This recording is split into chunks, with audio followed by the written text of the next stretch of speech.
Hi everyone, welcome to Edutap and 10 minutes a day series video. I hope ये series आपके लिए बहुत helpful है एंड आपको बहुत सारे टॉपिक्स कवर हो रहे हैं। If you want any help regarding the PYQs, आप डिस्क्रिप्शन में जा सकते हो। You have the link and you can freely access to the PYQs and आप देख सकते हो कैसा पैटर्न आता है, कैसे क्वेश्चंस एग्जाम के अंदर आते हैं।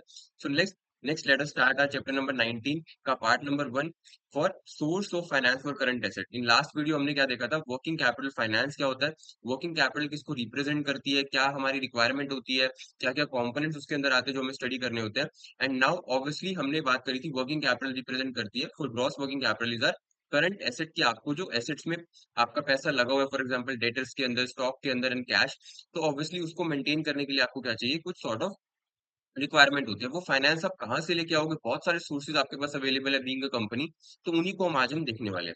Next first source we have, that is firm own working capital funds. Firm की खुद के वर्किंग कैपिटल फंड्स को वो यूज कर सकती है। और वर्किंग कैपिटल फंड कहाँ से आ सकते हैं, सबसे पहले जब हम सोर्सेज की बात करते हैं, you might have studied in the AFM component also, जहां पर हम सोर्सेज को देखते हैं। First we have long term sources आपके पास हो सकते हैं and next we have short term sources of finance, जहां से एक कंपनी क्या कर सकती है, पैसा रेज कर सकती है। ऑब्वियसली वी नो कि फर्म कभी भी, प्रमोटर सारा पैसा अपना तो लगाते नहीं, they use the public also, equity, debt. तो लॉन्ग टर्म सोर्सेज में आपके पास क्या क्या चीजें आती है, आपके पास डेट आता है, आपके पास इक्विटी आती है। एंड शॉर्ट टर्म सोर्सेज में क्या आ जाती है, आपकी जो करंट लाइबिलिटीज है, दैट आर आपके क्रेडिटर्स हो सकते हैं, ओवरड्राफ्ट हो सकता है, कोई भी आउटस्टैंडिंग वेजेस सैलरीज जो आप रखते हो, that would be your short term sources, जहां से आप क्या कर सकते हो, मनी को रेज कर सकते हो। एंड ऑब्वियसली ये पैसा कौन सा है, जो आपको पे तो करना था, आपकी ऑब्लिगेशन आ चुकी है, आपको पे करना है क्रेडिटर्स को, आपको ओवरड्राफ्ट पे करना है, बट अल्टीमेटली अभी आप पे नहीं कर रहे हो, आप उसको कुछ टाइम के लिए पोस्टपोन कर रहे हो, या फिर क्या होने वाला है, कुछ क्रेडिट पीरियड यहाँ पे आपको मिलने वाले, जिसके अकॉर्डिंग आप 30 डेज बाद, 40 डेज बाद, 60 डेज बाद पेमेंट करोगे। तो उस टाइम के लिए आप उस पैसे को कहाँ लगा सकते हो, अपने करंट एसेट के लिए लगा सकते हो। बट यहाँ पर एक प्रॉब्लम भी आ सकती है। फॉर एग्जाम्पल, अब हमें पता है कि हमें करंट एसेट को मेंटेन करना है, we require 10 lakh rupees of requirement हमें है। अब जब आप शॉर्ट टर्म सोर्सेज से इसको लगाओगे, फॉर एग्जांपल आप यहाँ से इस 10 लाख को क्या करते हो, अरेंज करते हो, बट ये शॉर्ट टर्म सोर्सेज कौन से, जो आपको ऑब्वियसली पे करने पड़ेंगे कुछ टाइम के बाद। तो ऑब्वियसली ये जो आपने करंट एसेट के लिए लगा रखा है, अगर वो ज्यादा ड्यूरेशन के लिए आपको चाहिए, बट करंट लाइबिलिटीज जो आपको पे करनी है, फॉर एग्जाम्पल क्रेडिटर्स को, ओवरड्राफ्ट को, या फिर आउटस्टैंडिंग वेजेस और सैलरीज जो है, उनको आपको अगर जल्दी पे करना पड़ जाता है, तो that would be a problem situation आपके पास आ जाएगी। इसलिए हमें क्या बोला जाता है कि आपको एक बैलेंस मेंटेन करना होता है, and you have to also use your long term sources अपने करंट एसेट को मेंटेन करने के लिए। बिकॉज ये लॉन्ग टर्म सोर्सेज क्या है, जिनसे आपने इक्विटी से, डेट से पैसा रेज किया, और आपको इनको एक साल के अंदर अंदर पे नहीं करना। आप इसको ज्यादा टाइम के लिए होल्ड करते हो, for example 3 years, 5 years, 7 years. तो उस टाइम ड्यूरेशन के लिए आप कुछ पैसा अगर यहाँ यहाँ से भी अरेंज करोगे, so that would be a beneficial situation for you. अगर हम सारे करंट एसेट को कहाँ से फाइनेंस करेंगे, हमारे शॉर्ट टर्म सोर्सेज से, तो क्या होगा, ऑब्वियसली आपके पास एक लिक्विडिटी का क्राइसिस आ जाएगा, आपके पास कैश अवेलेबल नहीं होगा, या फिर अगर आपको इनको पे करना पड़ जाता है अर्जेंटली, तो फिर आपको यहाँ से पैसा निकालना पड़ेगा एंड करंट एसेट को मैनेज आप नहीं कर पाओगे। एक क्वेश्चन प्रोवाइड करने के लिए आपको क्या बोला जाता है, ऑब्वियसली एक रीजनेबल पोर्शन आपको रखना होता है, जो आप कहाँ से लेके आते हो, लॉन्ग टर्म सोर्सेज से लेके आते हो। एंड उसी को हम क्या बोलते हैं, नेट वर्किंग कैपिटल। जैसे हमने लास्ट वीडियो में भी देखा था कि नेट वर्किंग कैपिटल, जब भी नेट वर्ड आ जाता है, आपको कुछ ना कुछ डिडक्ट करना होता है, दैट इज करंट एसेट में से जब आप अपनी करंट लाइबिलिटीज को डिडक्ट करते हो। ऑब्वियसली अगर हमें 10 लाख की रिक्वायरमेंट है, तो हम करंट एसेट से कितना लेके आ रहे हैं, फॉर एग्जाम्पल 7 लाख। तो यहाँ से आपको पता चलेगा कि आपकी नेट वर्किंग कैपिटल जो आप लॉन्ग टर्म सोर्सेज से लेके आ रहे हो, दैट वुड बी 3 लाख की। और फर्दर रिक्वायरमेंट आपको है, जो आप कहाँ से लाओगे, लॉन्ग टर्म सोर्सेज से, that would be from debt से हो सकता है, इक्विटी से हो सकता है। अब नॉर्मल प्रोपोर्शन आपको क्या बताइए, बैंकर्स इन इंडिया क्या एक्सपेक्ट करते हैं कि आपकी मिनिमम 25% होना चाहिए लॉन्ग टर्म सोर्सेज से जो आ रहा है, ताकि आपको क्वेश्चन मिल सके एंड लिक्विडिटी क्राइसिस आपके बिजनेस के अंदर ना हो। तो 25% जो टोटल करंट एसेट का है, वो आपको लेके आना है from the long term sources. ज्यादा भी ला सकते हो, that is not a problem, but at least 25% minimum आपका वहां पर होना चाहिए। दैट इज, अगर आप 10 लाख का 25% करोगे, that would B 2.5 lakh. But हम यहाँ पर कितना लेके आ रहे हैं, 3 lakh. So that is accurate situation. The net working capital क्या होगी, कंसीडर होगी एज द मार्जिन मनी होगी वॉट बाय द फर्म, जो आप क्या कर रहे हो अपने करंट एसेट को एक्वायर करने के लिए, या फिर अपने कहाँ से लेके आ रहे हो, लॉन्ग टर्म सोर्सेज से, जो क्या हो सकते हैं, इक्विटी या फिर डेट कैपिटल। एंड इसी को हम क्या बोलते हैं, मार्जिन मनी, जो आप कहाँ से ला रहे हो, लॉन्ग टर्म सोर्सेज से। तो आई होप आपको long term sources and short term sources clear हो गए। Next we have a next source, जहां से आप क्या कर सकते हो, अपने करंट एसेट को फाइनेंस कर सकते हो। मीन्स अल्टीमेटली आपको यही चीज अपने माइंड में रखनी है कि मुझे करंट एसेट के लिए कुछ पैसे की रिक्वायरमेंट है। अब उस पैसे को मैं कहाँ से अरेंज करूँ, वो क्या हो सकता है, सबसे पहले आपने अपने long term sources, short term sources को देखा, then it is a part of your accruals, जहां पे आप क्या करते हो, ऑब्वियसली एक कोई भी ऐसी एक लाइबिलिटी है, लाइबिलिटी आपको क्या करनी होती है, पे करनी होती है, जो कि आपकी ऑब्लिगेशन है। बट अगर आप उसको अभी पे नहीं कर रहे हो, कुछ टाइम के बाद आपको पे करना है, तो आप जो पैसा आपको अभी पे करना था उस चीज में जो आपके पास बच गया, that you can use to finance your current asset. Accrual क्या रिप्रेजेंट करता है? लाइबिलिटी जो फर्म की ऑलरेडी एकड़ हो चुकी है। फॉर एग्जाम्पल आप किसी के घर में रह रहे हो रेंट पे, एंड अब आपकी रिस्पॉन्सिबिलिटी है उनको रेंट पे करना, बट अगर आप इस महीने का रेंट नहीं पे कर रहे हो, आपने बोला कि मैं 2 मंथ्स के बाद पे करूंगा, तो वो 2 मंथ्स के लिए आपने उस पैसे को क्या कर लिया, सेव कर लिया। अब आप उस पैसे को कहाँ लगा सकते हो? अपने करंट एसेट में।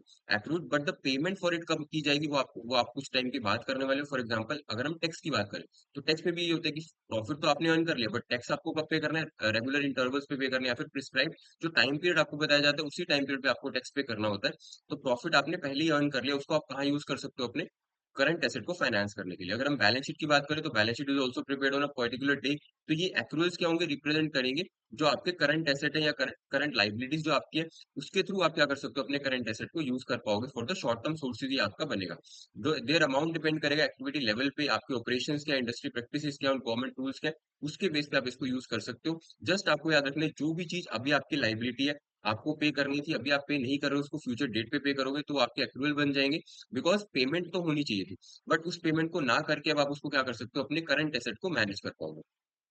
Next we have a very simple, that is trade credit, जो कि बहुत कॉमन है। बिकॉज हमने बात करी कि जब भी आप सेल करते हो, तो सेल के टाइम पे भी आपको मोस्टली इंडस्ट्री प्रैक्टिस क्या होती है कि आपको कैश में भी कर पाते हो sale, and obviously you have to do the sales on credit also, जो कि एक नॉर्मल बिजनेस एक्टिविटी है।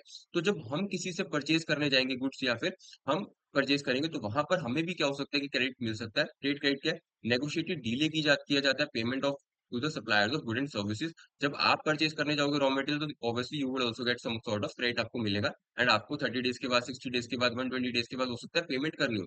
तो वो टाइम पीरियड के लिए आपके पास जो पैसा बचा, उसको आप क्या कर सकते हो? यूज कर सकते हो for maintaining your current asset. अब ये भी किस पे डिपेंड करेगा कि आपका बिजनेस कैसा है, आपकी एक्टिविटी कैसी है, आपकी रेपुटेशन कैसी है मार्केट के अंदर, इंडस्ट्री प्रैक्टिस कैसी है। कुछ कुछ चीजों के अंदर फॉर एग्जाम्पल क्रेडिट पीरियड होता ही नहीं है, एंड कुछ गुड्स के अंदर ऑब्वियसली आपको क्रेडिट पीरियड मेंटेन करना पड़ता है। एंड पेमेंट रिकॉर्ड क्या है फॉर्म का, आप अगर आप टाइमली पेमेंट कर देते हो, तो आपको हो सकता है कि एक लॉन्गर क्रेडिट पीरियड भी मिल जाएगा। बट अगर आपकी रेपुटेशन ही अच्छी नहीं है मार्केट में, आपका क्रेडिट स्कोर अच्छा नहीं है, या फिर आपने लास्ट टाइम डिफॉल्ट किया है, तो obviously no one would be interested कि आपको क्रेडिट प्रोवाइड करे। आपकी फर्म की लिक्विडिटी पोजीशन कैसी है, कैश कैसा है आपकी फर्म के अंदर, उसके बेस पे डिसाइड होगा। आपने कितने लोन्स फर्दर ले रखे हैं, तो उससे बहुत सारी चीजें डिसाइड होती है। And आपकी फर्म की प्रॉफिटेबिलिटी कैसी है, ऑब्वियसली जो लॉस मेकिंग फर्म है, उसको फर्दर क्रेडिट पे सामान कोई नहीं देना चाहेगा। उनसे क्या मांगा जाएगा कि आप अभी, अगर आपको प्रोडक्ट्स चाहिए या फिर आपको गुड्स चाहिए, तो आपको कैश पेमेंट करनी पड़ेगी। अब ये decision of the firm regarding the amount of credit कैसे अवेल होगा, वो डिपेंड करेगा कॉस्ट ऑफ क्रेडिट पे। ऑब्वियसली यहाँ पर कुछ इंटरेस्ट चार्जेस भी हो सकते हैं जो आपको पे करने पड़ेंगे। जैसे हम भी अगर फॉर एग्जाम्पल कोई 10,000 की आइटम है, आप 10,000 की आइटम अगर आप लेने गए हो, एंड अगर आप बोलते हो कि मैं 2 मंथ्स के बाद पेमेंट करूंगा, तो सप्लायर क्या बोलेगा कि आप 10,000 की पेमेंट अभी नहीं कर रहे हो, तो आपको कुछ इंटरेस्ट पे करना पड़ेगा। या फिर अगर आप ईएमआई का यूज करते हो, तो ईएमआई पे भी आपको इंटरेस्ट पे करना पड़ता है। तो एक कॉस्ट ऑफ क्रेडिट आपको वहां पर लगानी पड़ेगी, दैट इज आपको एक्स्ट्रा पेमेंट वहां पर करनी पड़ सकती है। Next we have liquidity position of the firm. A firm जो है वो नेगोशिएट करेगी for higher credit period if its liquidity position के नॉट कंफर्टेबल। ऑब्वियसली अगर कैश नहीं है मेरे पास, तो मैं अगर किसी कोई गुड्स सर्विसेज परचेज करने गया हूँ, तो मेरी अर्जेंट रिक्वायरमेंट क्या होगी कि मुझे जो है ज्यादा से ज्यादा क्रेडिट पीरियड पे मिले, या फिर मुझे 60 डेज के बाद, 120 डेज, मोर देन दैट, मुझे टाइम पीरियड ज्यादा मिल जाए ताकि मैं पेमेंट कर पाऊँ, और जब तक मेरी लिक्विडिटी पोजीशन सही नहीं होती है। ऑन द अदर हैंड, अगर मेरे पास आइडल कैश पड़ा है सेटिस्फैक्टरी लेवल पे, तो ऑब्वियसली मैं ज्यादा नेगोशिएट नहीं करूंगा, मैं उसी टाइम पे क्या कर दूंगा, पेमेंट कर दूंगा, एंड गुड्स एंड सर्विसेज वहां पर डिस्काउंट पे मुझे मिल जाएंगे। बिकॉज ऑब्वियसली वी नो कि अगर आप ज्यादा क्रेडिट पीरियड लोगे, तो ऑब्वियसली यू हैव टू पे इंटरेस्ट क्रेडिट ऑल्सो, आपको कॉस्ट ऑफ क्रेडिट भी होगी। एंड अगर आप इनिशियली पेमेंट करते हो, because most of the cases में आपने देखा होगा कि अगर आप बोलते हो कि मैं अभी कैश पेमेंट करूंगा, तो आपको कुछ ना कुछ क्या मिल जाता है, डिस्काउंट भी मिल जाता है, जहां पर नॉर्मली क्रेडिट चलता होता है।